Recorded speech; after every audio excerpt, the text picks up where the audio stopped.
même rassemblement le dimanche.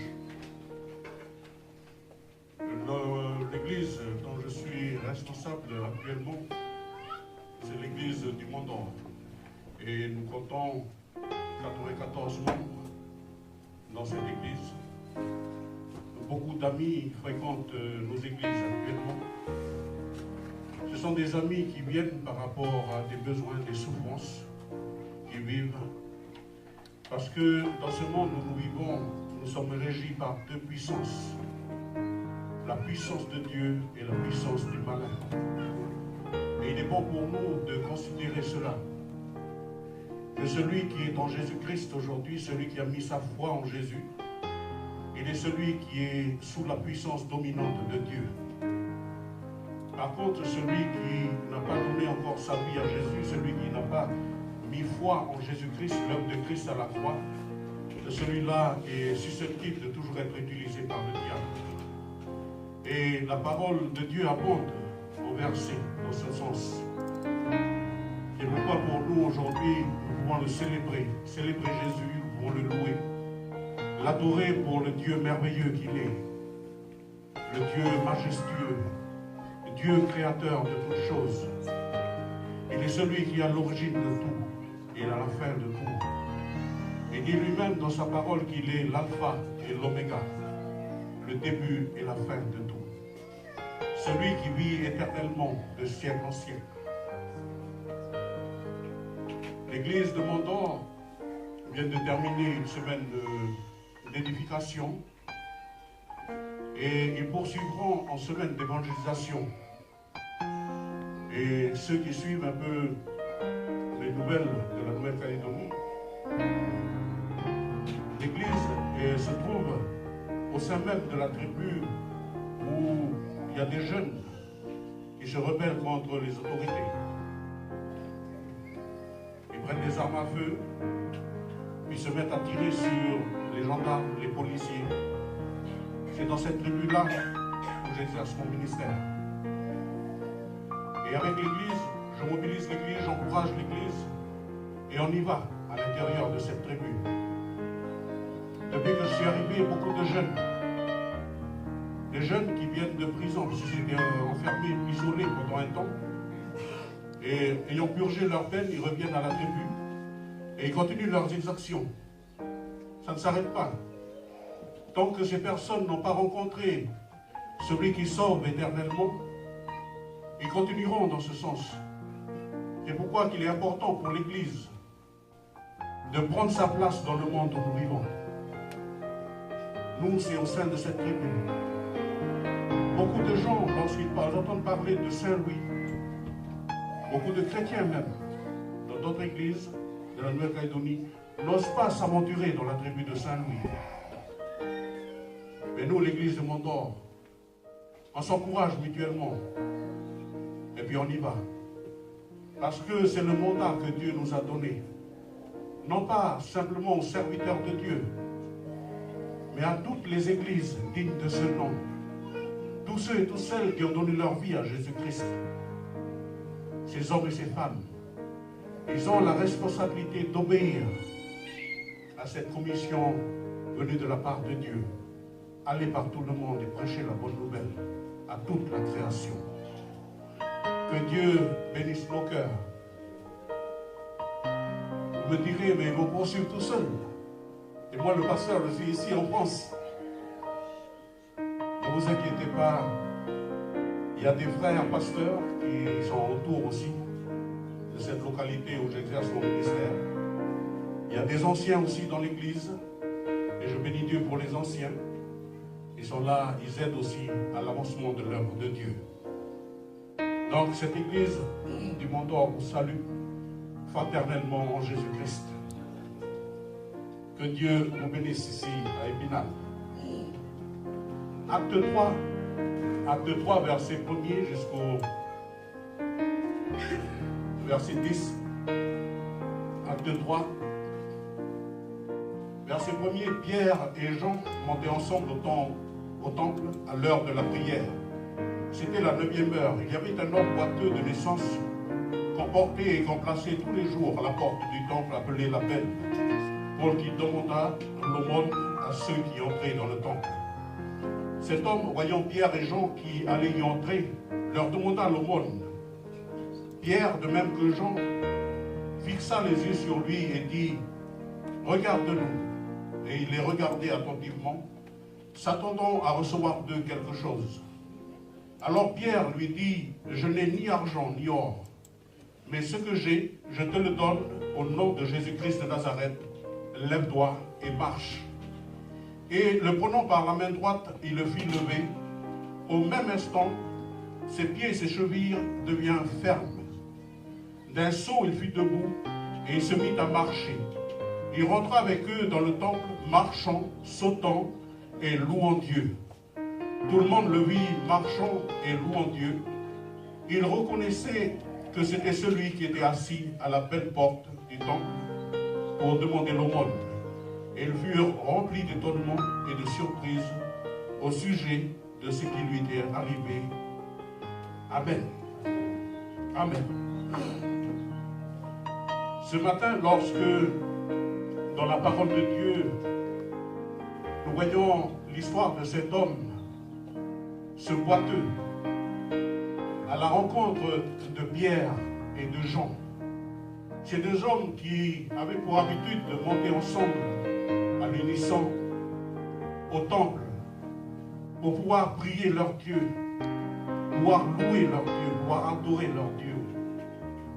Ces deux hommes montaient ensemble, mais ils montaient ensemble, bien qu'ils ne soient pas encore arrivés au temple, s'attendant toujours à une manifestation de la puissance de Dieu. Et il est important pour nous, à la fin des temps, dans le temps où nous vivons aujourd'hui, de toujours nous attendre à n'importe quel recoin de notre rue, des rues, des quartiers, de toujours nous attendre à être utilisés par Dieu pour sa gloire. Toujours nous attendre à ce que Dieu t'utilise pour qu'il puisse se manifester dans la vie d'un homme, d'une femme qui est dans le besoin. Car notre Dieu, ce n'est pas un Dieu qui est indifférent. Au contraire, c'est un Dieu d'amour. La preuve, c'est qu'il a envoyé son Fils, Jésus-Christ, venir naître dans le ventre d'une maman, dans la chair, et pouvoir vivre ici sur la terre des hommes, dans le but d'accomplir la mission de Dieu, offrir sa vie sur la croix, pour que plusieurs générations d'hommes et de femmes puissent mettre leur foi en Jésus-Christ, le sang de Christ, qui purifie de tous les péchés aujourd'hui encore. Ce sang est encore efficace aujourd'hui. Ce matin même, ce n'est pas parce que c'est un culte de louange et d'adoration que le Seigneur ne peut pas sauver. Le Seigneur Jésus sauve à n'importe quel moment et le temps qui lui plaît. Le temps appartient à Dieu. Et ici, ce boiteux, Pierre et Jean montaient ensemble. Ils vont rencontrer cet homme qui était assis à l'entrée du temple. Lorsque nous voyons une petite définition de nous concernant un boiteux, et j'aime cette définition qui dit concernant un boiteux, c'est quelqu'un qui manque de stabilité. Quelqu'un qui manque de stabilité. L'image, lorsque vous voyez un boiteux qui marche, c'est quelqu'un qui est instable dans sa marche. Et ce matin, nous allons nous laisser instruire. Nous allons nous laisser rediriger par Dieu, par sa parole, afin que nous puissions rentrer dans la louange, rentrer dans l'adoration, rentrer dans la prière, rentrer dans l'enseignement de la parole de Dieu. Cet homme est un homme qui boite, un homme qui manque de stabilité. Et la particularité de ce boiteux, c'est un boiteux de naissance, comme nous dit les Saintes Écritures ici. Et la parole de Dieu veut nous parler ce matin. On dit très souvent que la parole, c'est une parole pour les vivants. Ce n'est pas une parole pour les morts, ceux qui sont enterrés. Ceux qui sont 4 mètres sous terre n'entendent plus la parole de Dieu. Aujourd'hui, la parole de Dieu peut se saisir de ton âme, de ton cœur, ce matin. Parce que Dieu voit le temps qui est proche. Il ne veut pas que tu erres loin de lui. L'apôtre Paul écrira ceci dans Romains 3, 23. Car tous ont péché et sont privés de la gloire de Dieu, privés de la présence de Dieu. Et c'est l'une des raisons pour laquelle cet homme était assis à l'entrée du temple. Beaucoup de personnes passaient devant lui et entraient dans le temple. Mais cet homme, lui, il était à chaque fois, comme d'habitude, assis à l'entrée du temple. Le fait de rentrer dans le temple ne lui était pas permis. Parce que c'est un homme qui vit dans sa culture, dans ses coutumes, dans ses lois. Et la loi de Moïse interdit à cet homme, lorsque Pierre et Jean montaient ensemble au temple, de se retrouver face à ce boiteux, assis à la porte du temple. Ils auraient pu user d'amour et de compassion à l'égard de cet homme, le prendre, ne serait-ce qu'un jour, et le mettre à l'intérieur du temple. Parce que la loi leur interdisait d'emmener cet homme à l'intérieur du temple. C'est pourquoi il est important pour nous de faire les choses que Dieu nous demande de faire. Ce matin, la prophétie, Dieu parle à son peuple. Dieu parle à l'homme. Dieu intervient ce matin. Parce qu'il a vu une situation au milieu de nous. Une situation que Dieu veut que oui, ça change. Et demande à une personne au milieu de nous de se repentir devant Dieu. C'est la prophétie, c'est Dieu qui parlait ce matin. Il est important de considérer ce que Dieu dit. La manifestation de la puissance de Dieu au milieu de nous, considérons-le. Et obéissons à la voix de Dieu. Lorsque l'homme et la femme obéissent à la parole de Dieu, à la volonté de Dieu, il y a toujours la bénédiction de Dieu. La faveur de Dieu nous accompagne en tout temps. Lévitique 21, verset 18. Lévitique 21, verset 18 dit ceci. Tout homme qui aura un défaut corporel ne pourra s'approcher. Ne pourra s'approcher. Un homme aveugle, boiteux, ayant le nez camus, ou un membre allongé, etc., etc. D'où le fait que cet homme était assis à l'entrée du temple, et non pas à l'intérieur du temple. Être assis à l'extérieur du temple, ça veut dire beaucoup de choses, énormément de choses. Ça veut dire, premièrement, être en dehors de la présence de Dieu. Être en dehors de la gloire de Dieu. En dehors de la bénédiction de Dieu. En dehors des promesses de Dieu. Voilà la situation de cet homme. Et ce matin, je crois de tout mon cœur que le Saint-Esprit veut visiter mon cœur, veut visiter nos cœurs ce matin. Par rapport à des situations que nous traversons. Et ces situations-là fait que nous sommes comme ce boiteux dans Acte 3. Nous sommes toujours, peut-être physiquement, nous sommes à l'intérieur. Et là, je parle de notre âme. Notre âme, par rapport à ce boiteux, nous sommes à l'extérieur de la présence même de Dieu. Nous pouvons être au milieu de la foule et faire un semblant de sourire. Un semblant de sourire. Mais notre cœur est attristé. Notre cœur est blessé. Notre cœur est plein de souffrance, de douleur. Et nous faisons un semblant de sourire. Le cas de ce boiteux est un enseignement pour nous, une instruction de Dieu à notre égard. Et cet homme était privé de la présence même de Dieu. Je suis sûr et certain que cet homme aurait bien voulu participer à la louange qui se présentait au milieu de son peuple, le peuple de Dieu. Il aurait bien voulu de tout son cœur que oui, qu'on ne le place plus à la porte, et qu'on le place à l'intérieur même du temple. Peut-être ne pas danser, peut-être ne pas sauter, parce qu'il était boiteux. Mais ne serait-ce qu'entendre les cantiques en l'honneur de son Dieu. Tel est le cas de ce boiteux à la porte du temple. Tout homme qui aura un défaut corporel ne pourra s'approcher. Aujourd'hui, c'est dimanche, un dimanche où Dieu nous parle. Tous les jours, Dieu nous parle, parce que Dieu nous aime. Il est important de souligner le fait que oui, notre Dieu est un Dieu d'amour.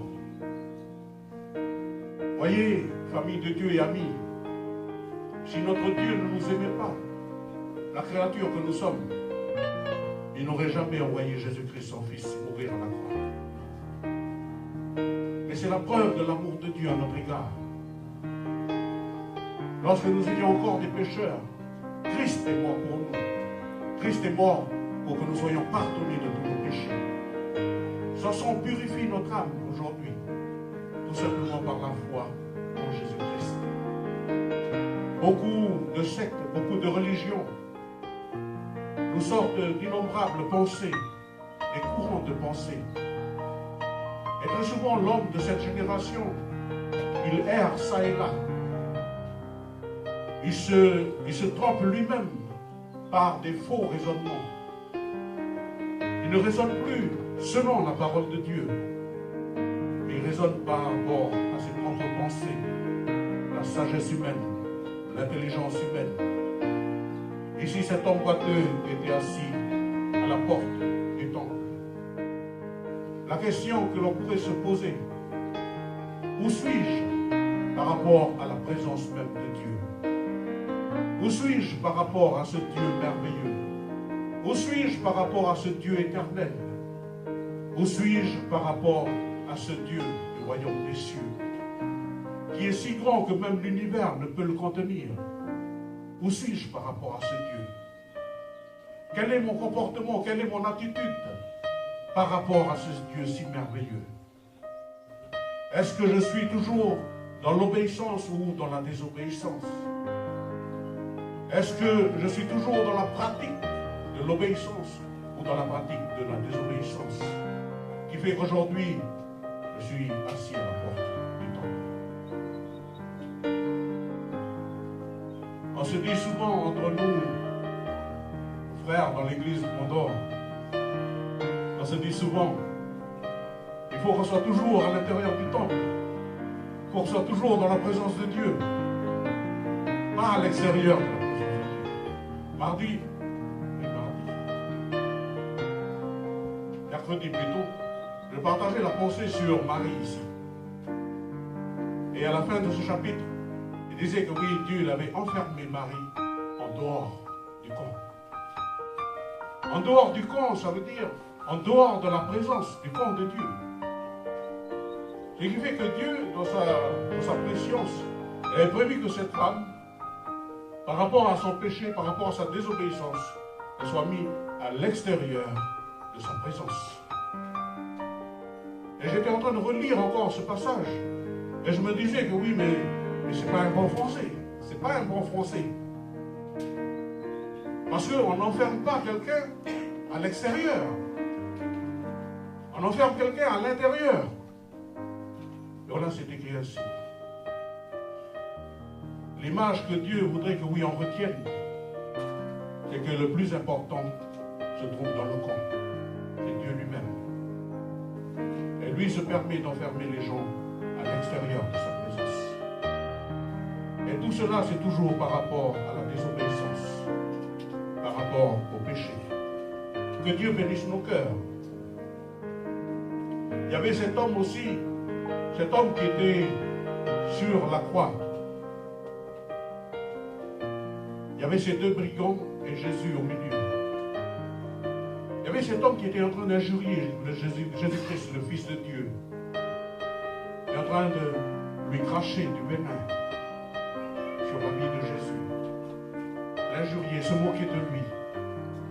Cet homme, lorsqu'il a fermé les yeux sur la croix, sur sa croix, il était à l'extérieur du temple.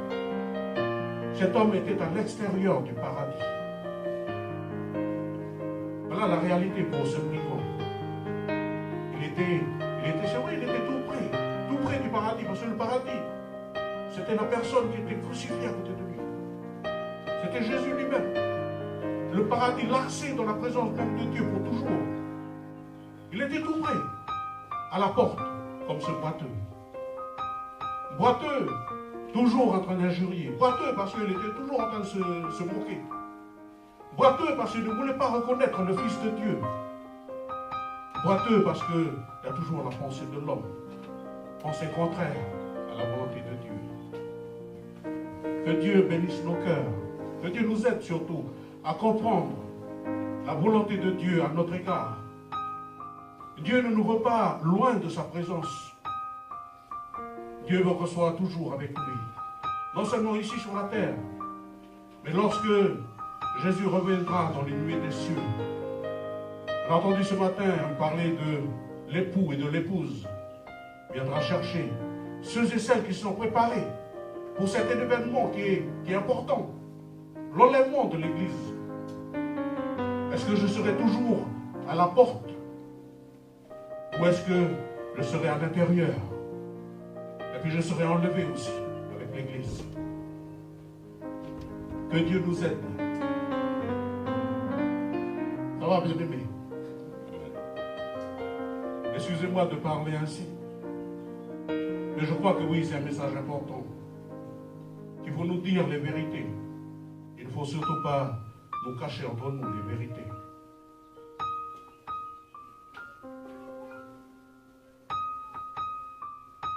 Ésaïe 35, le verset 5. Le prophète. Un prophète, c'est un homme qui parle de la part de Dieu, au peuple de Dieu. Ésaïe 35, verset 5. Alors s'ouvriront les yeux des aveugles, s'ouvriront les oreilles des sourds. Verset 6.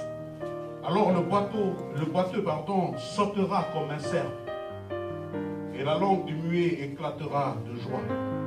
Car des eaux jailliront dans le désert, et des ruisseaux dans la solitude. Amen. Ici, ce passage se trouve dans l'Ancienne Alliance. Et soit qui est là, rangé par rapport à ce que le malin, le diable, est en train de mettre par terre leur vie, pour détruire leur vie. Au sein même des familles, il y a des mariages qui sont presque même arrivés à la ruine. Mais s'il n'y a pas de Pierre et Jean qui vont se lever et aller ensemble pour pouvoir pourvoir aux besoins de ces boiteux, qui ira le faire? Bien-aimés, sachez-le que c'est la responsabilité de l'Église. La responsabilité de l'Église. Sur Mont-d'Or, nous avons un groupe qu'on appelle aujourd'hui Dorcas. Et ils sont là, ils préparent des paniers de vivres. Quelquefois c'est du linge. Et puis, ils préparent le chemin des cœurs. Donc, ils vont à l'intérieur de la tribu de Saint-Louis, là où il y a des coups de revolver aujourd'hui, là où il y a des coups de poignard, qui sont donnés, là où il y a des coups de fusil qui sont donnés. Mais les bien-aimés, il y a beaucoup de sœurs. Beaucoup de sœurs y vont, parce que les frères travaillent.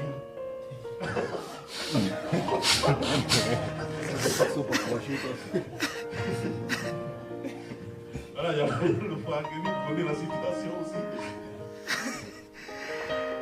Voilà, on va toujours donner comme ça. Les frères travaillent. Donc c'est les sœurs qui sont plus téméraires que les frères. Mais elles y vont. Et puis préparent. Parce qu'à l'église, j'ai préparé tous les semaines d'évangélisation. Vous savez qu'eux, ils regardent le programme, ils savent que oui, il y a évangélisation tel mois. Donc, tout se met en place. Donc, on n'a pas besoin de dire. Vous voyez, nous sommes tous des grands élèves à l'école de Dieu aujourd'hui. Donc, on a déjà appris. Donc, on y va. Le Seigneur, l'Esprit de Dieu, met dans ton cœur, puis tu y vas. Ah non. On va attendre pasteur. Je dis dernièrement ici, mais si pasteur, il est à Jakarta. Et puis si pasteur, il arrive dans 5 mois. Vous allez laisser ses âmes mourir. crois qu'ici, à Binal, le jour où il y a ce beau tribunal de Christ, je crois que les bien-aimés d'Épinal pourront entendre dire, rentre dans la joie de ton maître, bon et fidèle serviteur. Amen. Ah non, vous ne dites pas Amen ici.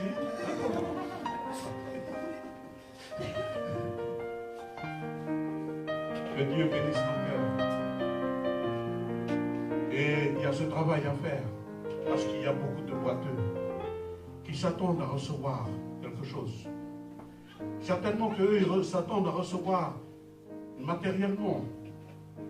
Peut-être qu'ils s'attendent à recevoir, comme ce boiteux, des pièces. Mais nous, on a plus que ça à donner. Nous, on a celui qui est au-dessus des finances. Celui qui est au-dessus de toutes choses. Ce Dieu dont je disais en introduction que même l'univers ne peut le contenir. C'est ce Dieu-là que tu as choisi un jour de suivre. Donc, ne sois pas avare. Ne sois pas avare de ce Dieu-là que tu as reçu dans ton cœur. Va partout. Va à la rencontre de ces boiteux. Et donne-leur. Non pas, peut-être si tu as de l'argent, c'est bien. Tu peux lui donner des pièces. Mais donne-lui ce qui est au-dessus des pièces. Celui qui t'a sorti de tes liens un jour. Celui qui t'a sorti de ton esclavage un jour. Sors-le de sa situation. Propose-lui ce Jésus-là. Ce Jésus qui n'est pas indifférent à leurs problèmes. Un Jésus qui n'est pas indifférent. Beaucoup de personnes dans le monde, non seulement ils s'attendent à recevoir quelque chose de l'Église, mais ils s'attendent que l'Église les aide aussi à se relever, d'être aussi appelés enfants de Dieu. Donne-leur cette soif. Ce n'est pas à eux de nous donner la soif, c'est à nous de donner la soif à ces personnes. Comme ici, ce boiteux dans Acte 3. Voilà la situation de cet homme. Et beaucoup de personnes autour de nous, peut-être qu'ils ne connaissent pas l'Église, ils ne connaissent pas la responsabilité de l'Église. Mais ce matin, Dieu nous parle, parce que nous sommes l'Église. Nous savons que oui, nous avons une responsabilité devant Dieu, d'aller vers ces boiteux. Amen. 1 Roi 18, verset 21. 1 Roi 18, verset 21.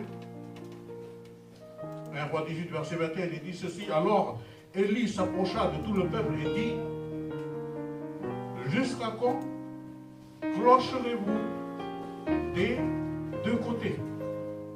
Si l'Éternel est Dieu, allez après lui. Si c'est Baal, allez après lui. Le peuple ne lui répondit rien. Ici, parce que il fallait prendre position. Pour prendre position. Et lorsque on est dans une situation comme cet homme, le boiteux, il est très difficile pour nous de prendre position. Et nous pouvons que compter sur la puissance de Dieu. Il n'y a que la puissance de la parole de Dieu. L'apôtre Paul dira ceci, que oui, il n'a pas honte de l'évangile. Car c'est la puissance de Dieu pour le salut de quiconque croit. C'est la puissance de Dieu pour le salut de quiconque croit. Et lorsque la parole de Dieu interpelle ton cœur, Dieu saura amener ton cœur jusqu'à son objectif final. Les hommes pourront faire tout ce qu'ils voudront. Ils pourront essayer de bousculer ta vie par rapport à la décision que tu vas prendre. Mais lorsque Dieu a décidé dans son plan, tout est arrêté devant Dieu, mais t'emmènera jusque devant lui, dans sa présence. Parce que c'est un Dieu qui est déterminé, un Dieu qui a préparé toutes choses dans son royaume de gloire. Pour toi aussi, mon ami. Pour toi aussi, mon ami. Mais comme nous l'avons entendu ce matin, tout se saisit par la foi. Tout se saisit par la foi. Il suffit simplement de croire. Croire en la parole de Dieu. Et toute chose sera transformée dans ta vie. C'est ce qu'on appelle un miracle de Dieu. Nous, les hommes, nous ne pouvons pas transformer une vie. Mais la parole de Dieu, elle est capable d'accomplir cela dans ta vie aujourd'hui. Si tu le crois simplement. Crois-le de tout ton cœur. Serre cette parole dans ton cœur. Et continue à obéir, continue à avancer selon la direction que Dieu a ouvert pour toi.